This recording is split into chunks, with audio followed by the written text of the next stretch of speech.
Hi, I'm Ayşe. And I'm Melise. How are you, Melise? I'm so good. How are you? I'm very well as well, thanks. I'm excited for the discussion that we're about to have. Yeah, me too.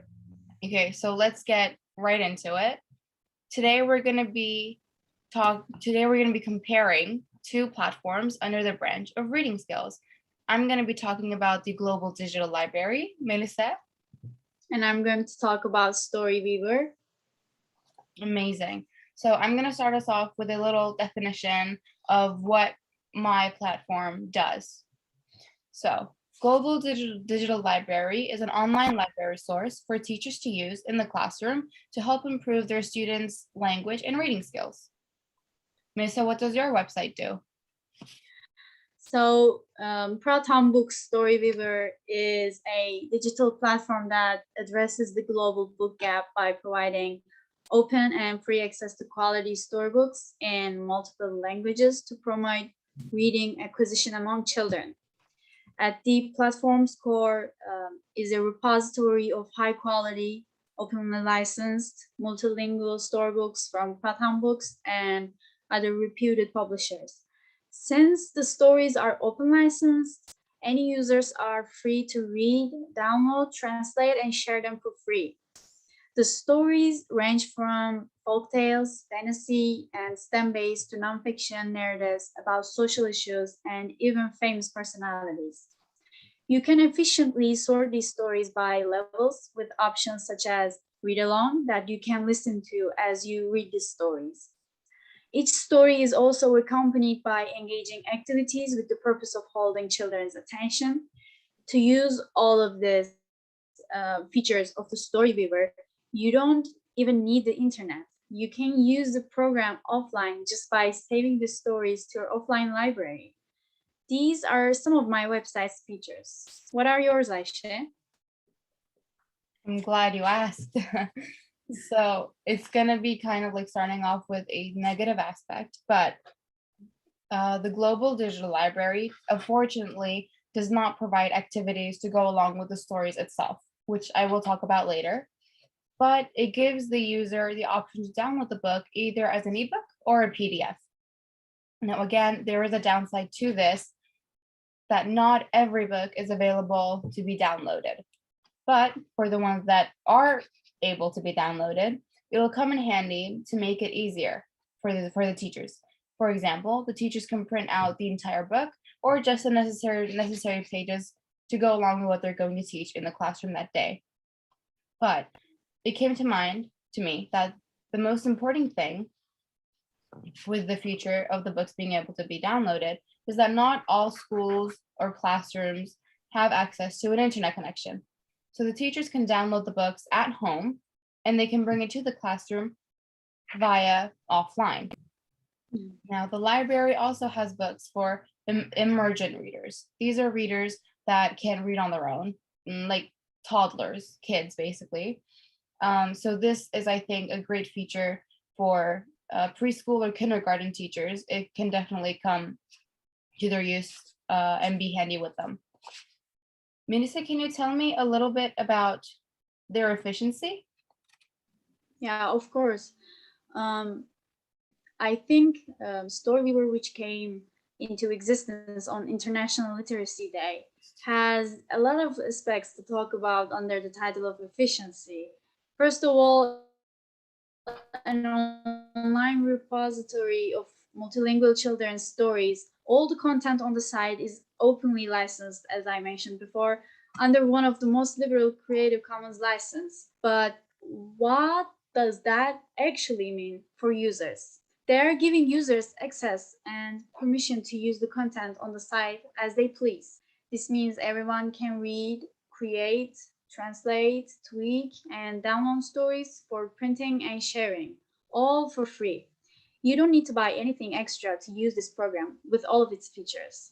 Likewise, in a country like India with such a diverse linguistic heritage, trying to create stories for children in so many languages is a daunting task for even the largest publishing house. This is why such a program like this took place in India.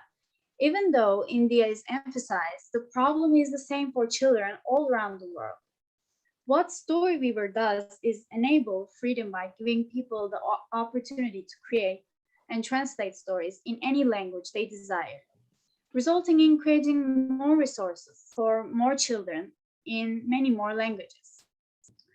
So in terms of employability, there are a couple of necessary abilities needed if one wants to fully assimilate a language.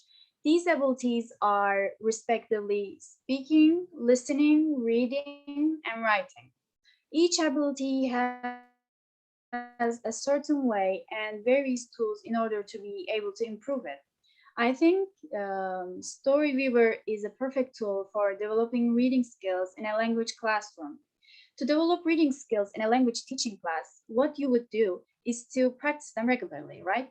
You can always find reading paragraphs in textbooks, but if you as a teacher want to carry out the reading practices in a more fun and different way, StoryWeaver has numerous stories waiting for you.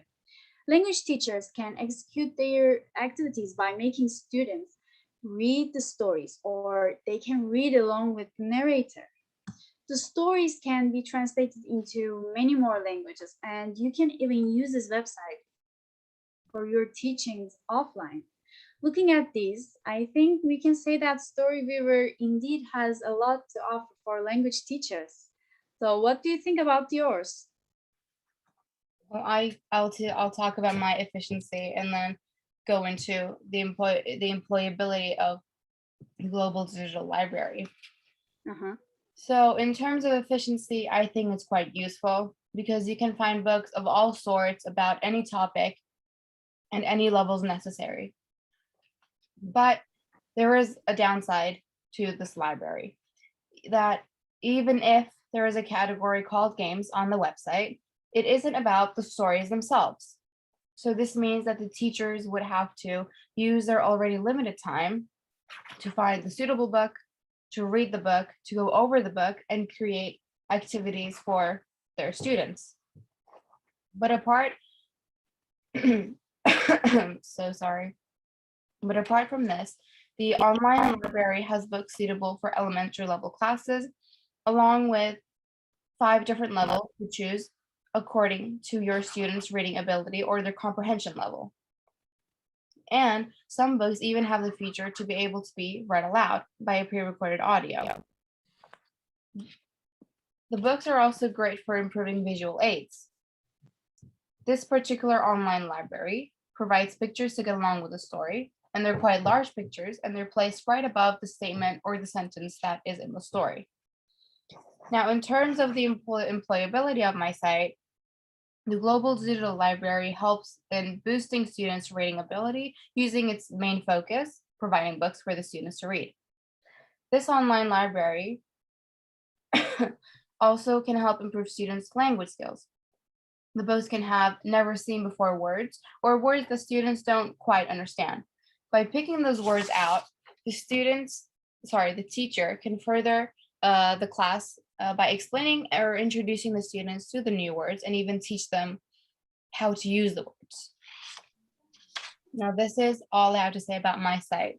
But before we go on to showing our websites, Melissa, what do you think about the Global Digital Library? I think your website, I mean, Global Digital Library, is very useful. I mean, I would definitely use it when I teach, hopefully in the future. Yeah, I would definitely use it. What do you think about StoryWeaver? About StoryWeaver, I took some very little notes. I like the fact that it's licensed. You mentioned that. I think that's pretty cool. That you can also use it offline because you have an offline library, if I heard correctly. Yeah. It's free, which is great.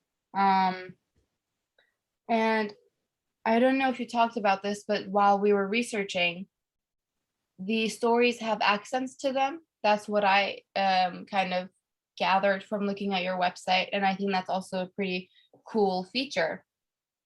Yeah. So, do you want to go first, or should I go first? It doesn't matter. I think I can go too. Okay, you can go then. Okay. So just wait a minute, please.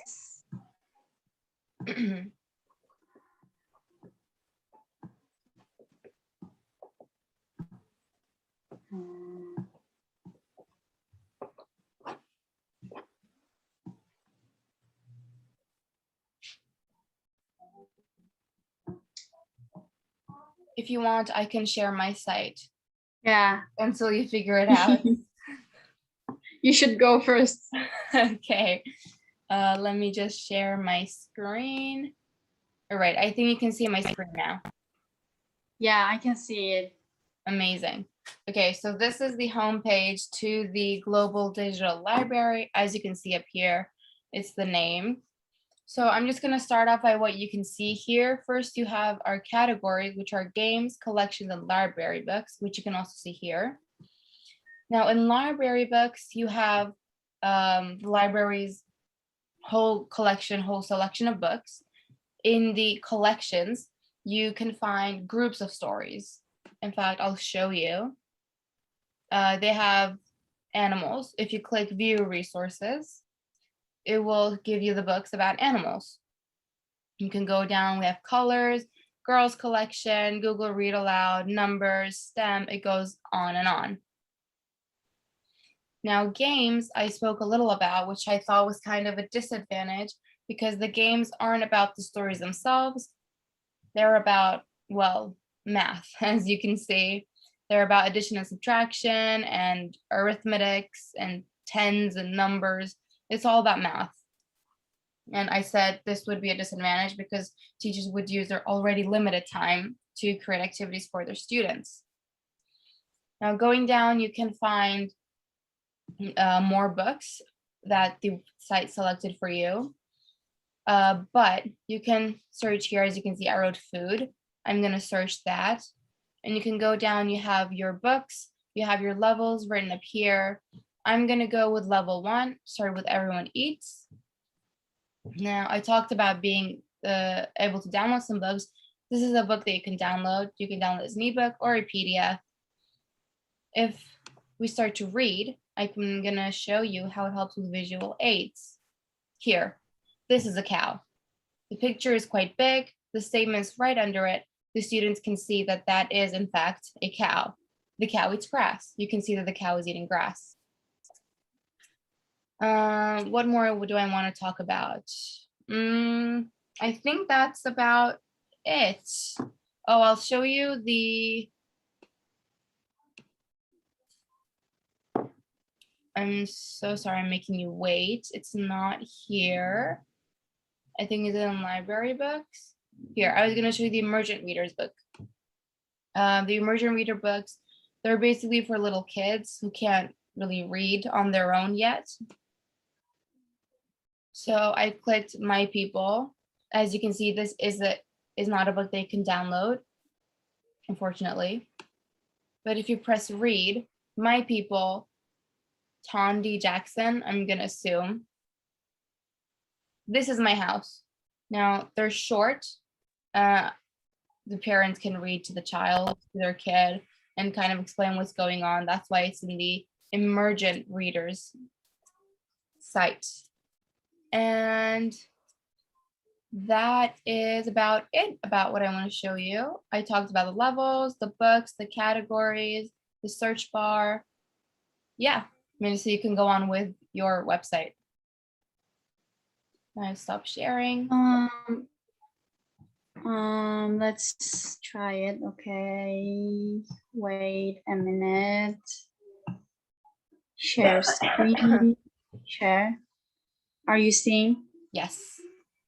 Okay, so this is StoryWeaver. As you can see, the name is here. Let's go down below. Yeah, stories, there are stories and readers and languages. Let's go down below. There are stories. They are very much. There are categories here. funny, science and nature, folk tales and myths, read aloud stories, so school stories, math, flashcards, read along, life skills. Let's click on read along. Stories to listen to as you read. You can see there are stories. They are leveled by where it is. Level 2, level 1. There are level 3 and 4 too. So let's click on these. How much is amazing machines? You can see there are options: save to offline library, translate this story, translate offline, download, read story. Just wait a little bit. How much is amazing machines? As you can see, it is a very good story. I read it and I very much enjoyed it. So yeah, this is it. Sounds like a great story. Yeah, it is so good. Trust me. I'll have a read at it when this is over. Okay, so I'm done with my part. Is there anything you'd like to add? Yeah, I'm down too, I think. This was it. Amazing. So honestly, I enjoyed this, speaking with you, listening about your application. I hope you enjoyed it as much as I did. Yeah, definitely. We should do it again sometimes, just for fun. Yeah. Comparing applications. I think so too. All right. Thank you so much, Melise. I'll see you later. Thank you too. See Bye. you. Bye.